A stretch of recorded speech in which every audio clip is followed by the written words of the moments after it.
was a question about, first of all, why should I, as someone who has not played the first and second episode, join the third one? And what would happen if someone joined the first but not the second and wants to join the third one?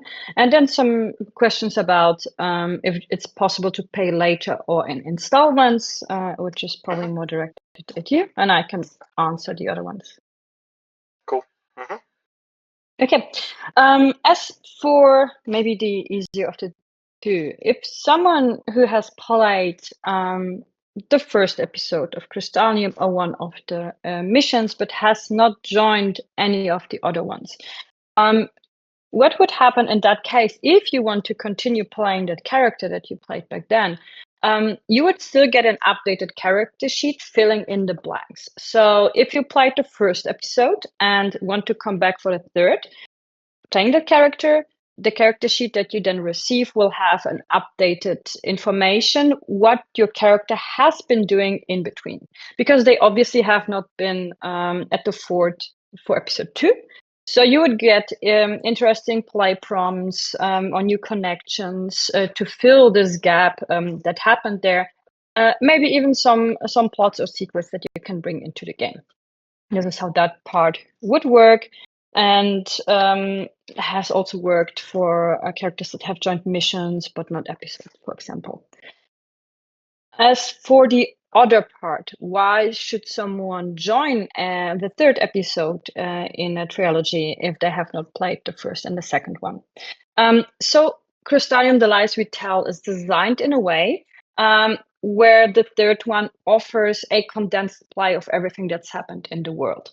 So you can see it as the first major point is that every new character will be coming from a group that's coming from Dalvios. So those are the people who have incited the revolution, and they are being connected together. So you are not loosely thrown into a dynamic that already pre-exists. For you, there is a new predefined dynamic plus new integrated plots happening. And of course, all the other things that happened in episode 1 or 2 still matter. However, we are in a point in time that is most interesting for this game and most pivotal, because we are at the climax of it. So it is a very, very high stakes point to join, where things can still change a lot. And especially this group from Dalvios can also still have a big impact on the outcome. Because you're being drawn into this world with a fresh perspective that has not ever been present at the game before, only in forms of NPCs. You are soldiers and people from Dalvios itself. So what does it make do to the characters who have been instrumental in the background for this revolution? How do they feel about, and what do they think about what turn this revolution is taking? So it's a completely new side that is being introduced. And when I'm talking about it's being like a condensed version of everything that's been happening, we are focusing not only on the research part or discovery of the world. It is everything together with a high stakes environment. There are secrets, there are lies, there are intrigue going on in the background. And we are very much on the climax of this story. And if you are in for a high stakes game with a lot of adrenaline, with a lot of things that can still change, and you enjoyed that type of play, then Krystalium Episode 3 is very much where you can dip into the world of Krystalium, see how you like it, and then maybe see where this takes us in the future. So I think still it is a great start. Yeah, that's on my part. Maybe there are additional questions or clarifications, maybe also from the team members that are here.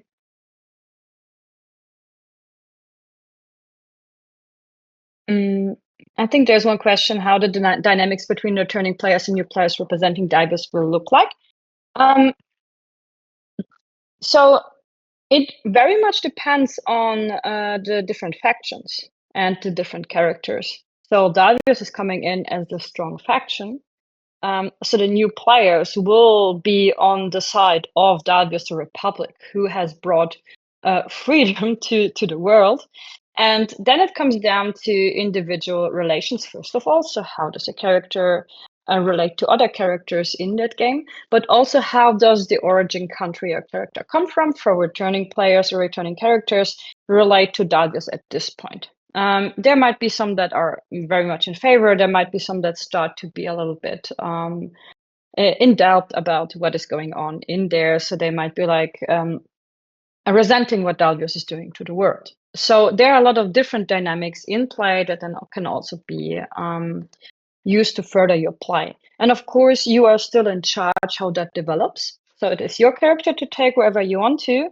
And yeah, even if you're starting as a new soldier from Dalvius, you can definitely either keep supporting Dalvius, turn your back on it, see where the story takes you. So it's completely in player's hands. Mhm. Yeah. So maybe adding a bit to that, I think it's important to add that the staff, the organizers, right, play the characters that are also from Dalvios. So you joining as a Dalvian, you join directly or indirectly in a slight position of power because you share something with the other people in positions of power, especially the ones at the very top, like Marshal Grovolia. So that also adds immediate tension that, from my perspective, would drive very interesting interesting play, building also upon the stakes that's already present in the game. We have this additional stake. Yeah, but this is our country we're fighting for. Absolutely. And you would also be drawn directly into the plots that are going on in this power struggle because I think it's no secret, it's apparent in the game design document that there is two camps, basically the president and the major. No, it's not the major. Marshall. Is it the Marshall. major? Marshal. That's the way. It's the president and the marshal, and you're being the stakes for characters from Dalbios are very high in that scenario because those are characters you know, and those are characters you would have a sympathy for one or the other, and so you are not disconnected from those major plots and major conflicts that are going on. Yeah, that's quite unique when joining an ongoing saga, I'd say. Okay, before we go through the more practical questions, another question regarding the game or game design itself. How Krystalium differs from the other blockbuster LARPs. Why is it good to join? You start, I'll finish. Or Where do I if you start? want me to start, then I can start from the things that are very much interesting to me. Please. I mean, I have so many answers to that, so maybe you Yeah. can start, and I Maybe I have less. Yeah. So first of all, the world that we are building has physical depth. What does it mean? You can explore the environment in a deeper way than you would normally anticipate. The written texts that are in game partially cover the situation and the plots that are readily available and readily explorable within a particular piece of game. So within a particular plot, within a particular scene, but also they give you a broader sense of the world that sometimes is surprising when it comes back, right? One example of that is the library. And you can explore the library and read some books. We have like 50 of the books that are set in this universe, very short texts, but they bring something forward.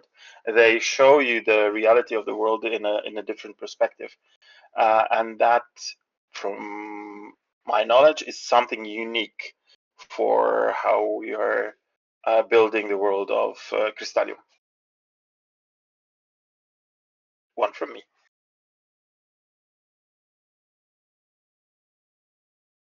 Right, I will add on it.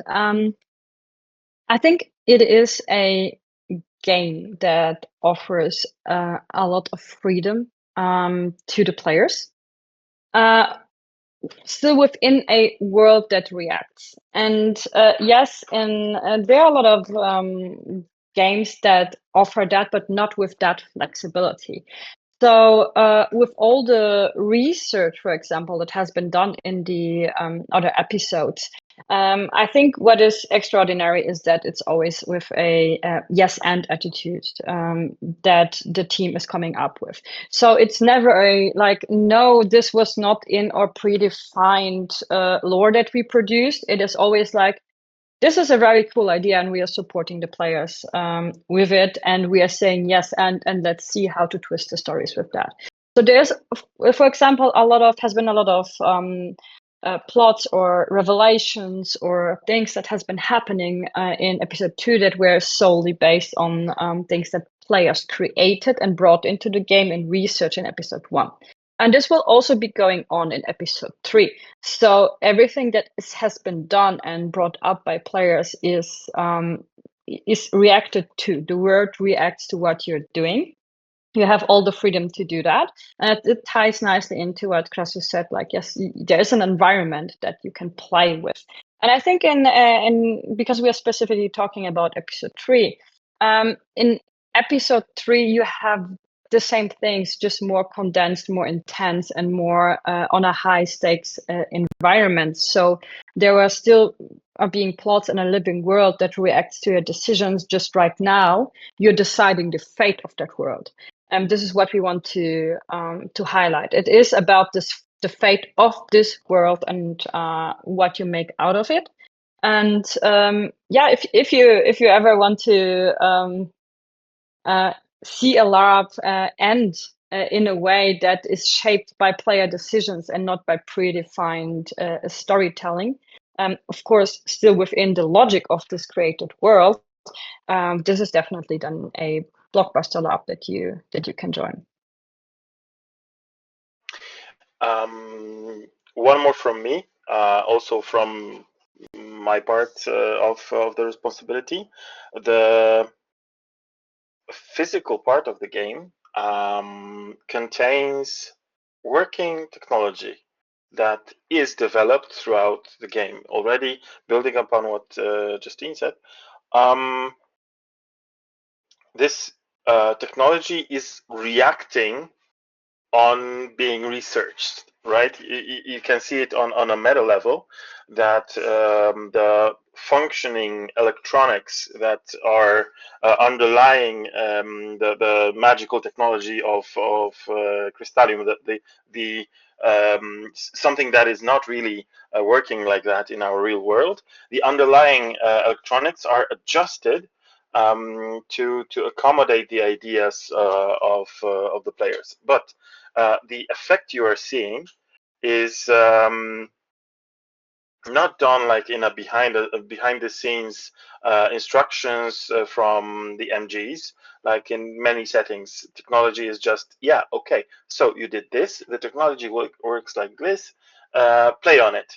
But you can actually take a particular container of Krystalium, put it inside a machine, and then the machine responds. You can sit in front of a telegraph and send a message, and they receive a message not from the MG coming from behind the curtain, but receiving a message that comes out of the machine. So it enhances the immersion and the illusion of how real the world is. Working technology is something that is really exciting for me. It has its problems, of course, or challenges that happen, and the possibilities aren't limitless. But there's a lot of depth of play to explore and to interact with actual technological implements, with actual machines that are working without any backstage string pulling. Moving on to a different topic, I guess. There's one about how much preparations the lab needs from a new player to take part in the game, as it looks like it's a lot to digest: original lore, previous chapters, countries, specialties. I think this is an extremely good question, and how I would answer is as much as you want to.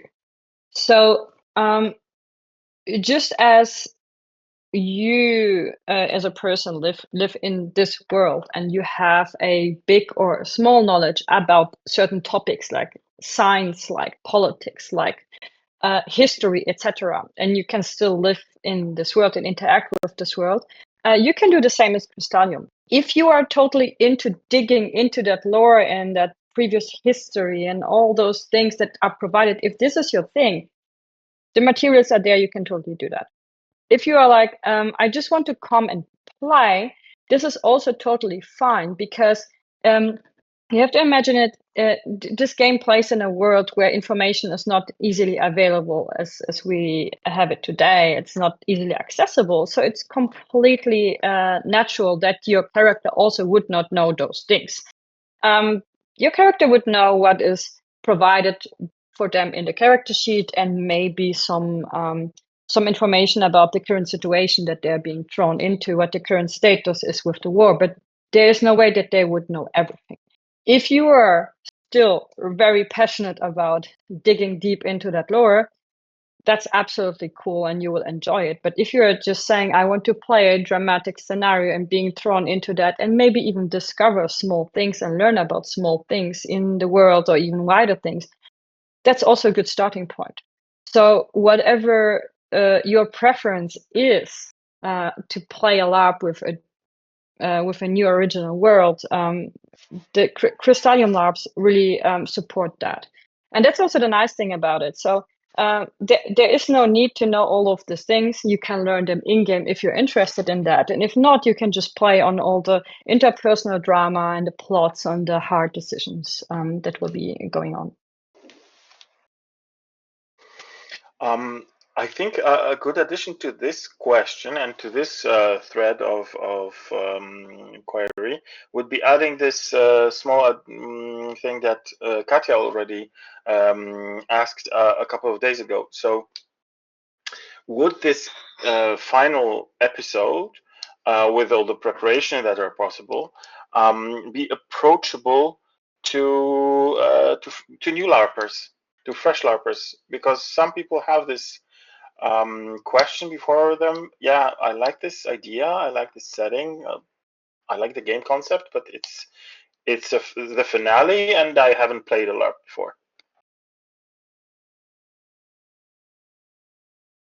I still do believe that is a Krystalium is a LARP that is also beginner friendly, because you can find your niche in that. You can decide what intensity you want to play on. You have a lot of freedom to go different direction, and I do believe that for new LARPers, that might be a good starting point. So to have the flexibility to rise intensity or to play on a lower intensity, this game is not forcing you to go extremely hard or extremely low, and that's a nice thing about it. And my biggest thing is, I do believe that new LARPers are not to be underestimated. Some of the best performances in LARP that I have seen in the past 2, 3, 4 years were from fresh LARPers. They're not so biased. They're not so biased as us older LARPers. And I do think there's no reason for a new LARPer to not join this LARP. And yeah, you will have tons of fun. So there's no question about that. Slightly in contrast to what you said, I would add that Krystalium has also the ability to just go with the bandwagon. So you can follow the military structure that helps you just build your awareness with the environment and with the other players, but you can get told what to do. That might be an easy way to just step in the game, because the first Yes, hours could be the freedom of choice could be overwhelming, but you don't have to express your freedom of choice. You can just follow orders like exactly. a You good can follow that. revolutionary. Yeah. Yeah. You can follow the others, you can step into the structure, get the guidance, and then if you feel ready or if you feel like it, go just creative. And that goes for people who have played labs before, more experienced LARPers. It serves a lot of different lab styles, so you can just choose what your thing is. It allows for you to just enjoy the LARP and watch it, and it allows for you to follow structure or to just be creative and step into even commanding positions and grow in hierarchy. And there's also something like, if you don't feel comfortable with leadership positions in LARPs, there's a place for that in Krystalium. You can then just look for players who are in that leadership position, or if you're very much liking that type of gameplay of LARP, that you want to step up and provide play to others and be creative about that, then Krystalium is also a perfect place, because you can rise in hierarchy even during the game. So it's not you have to wait until the next episode. We have these promotions of characters very frequently, because it makes a lot of sense. Are you planning a lot of promotions during this event? I mean, we will see. We will react to what players bring. So it's not like I'm planning the things and they will happen exactly like that. I love to react to what players offer and to their Okay, creativity. To just say yes and make the game. cool. I'm looking at another question about the option to die. So during Voice in the Dark, there was an option to die during a particular scene, but also during some, let's say, more action-oriented scenes. Um, and this is a question about Road to Darkness, but I think it goes also to Lies We Tell. Is there an option to just choose if your character dies during the field mission? Because that particular person that asked the question wouldn't want to go into Lies We Tell with a brand new character just because their character died in the field mission. So I'm somewhat responsible for the Road to Damnation. I can hear you, but I cannot see you. Okay, my headphones just died. So okay, so I'm going on with the question. So as I'm responsible for Road to Damnation, I can say that there is always um, player choice in their character death. So death during this game and Road to Damnation specifically happens only when you as a player want your character to end their story during that episode. So you can rest assured that you can just go to Lies We Tell with the characters from Road to Damnation. If you decide otherwise during Road to Damnation, if you choose to die, we will accommodate that gladly. All right. I think that covers the answer to that question. Let me just have a quick look to the thread with another questions. And the next question is about payments. Can I pay the fees around October? Can I start paying my installments in October? Is it possible for others to just buy a ticket but pay later? Let me answer that very quickly. It is possible, and we are very accommodating about that. If you want to take part, but for some reason you cannot pay an installment until October, or you have any other payment situation that you would like to resolve amicably, just write to us. Even after you buy a ticket and choose the installment option, you can just write to us, and we'll try to make the payments as easy for you as possible, even if it means waiting 2 months for an installment. Everything can be adjusted. Yeah, I see only one question left, but I guess you already answered that. So this is, I only played episode 1. How would coming back as the same character work? So I think we've covered that also, and I don't see any other new questions. Oh, Swally gave us one. What happens if there are not enough players before decision day?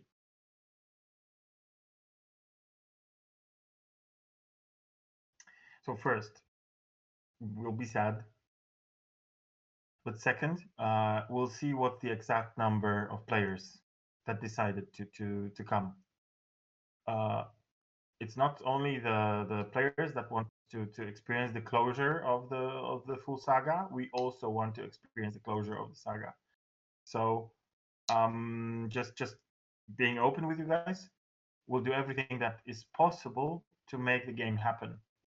Maybe we can make some adjustments in the scope of the game, or in the number of NPCs that we plan, or in some other ways we can work around some budgetary restrictions.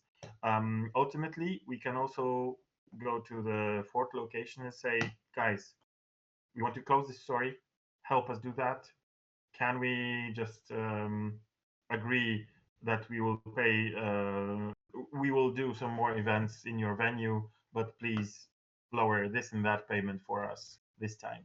So we can try and make it work based on the exact player count that we will have during the decision date. That's just an honest approach of how we will be doing that. We want to have closure. We want to have this game happening.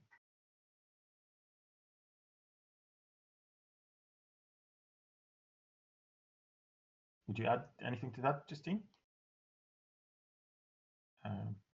I think that's a perfectly good summarization, that we do want to have a closure to the story. Okay. I think then it's time to wrap this Q&A session up. We've had some cool questions.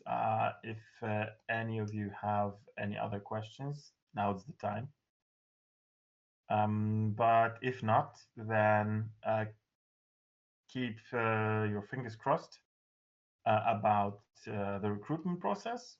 I hope Tell your many friends. players. Tell your friends. Yeah, tell your friends about the game, because we think it's very cool. And we would like to see you and your friends there.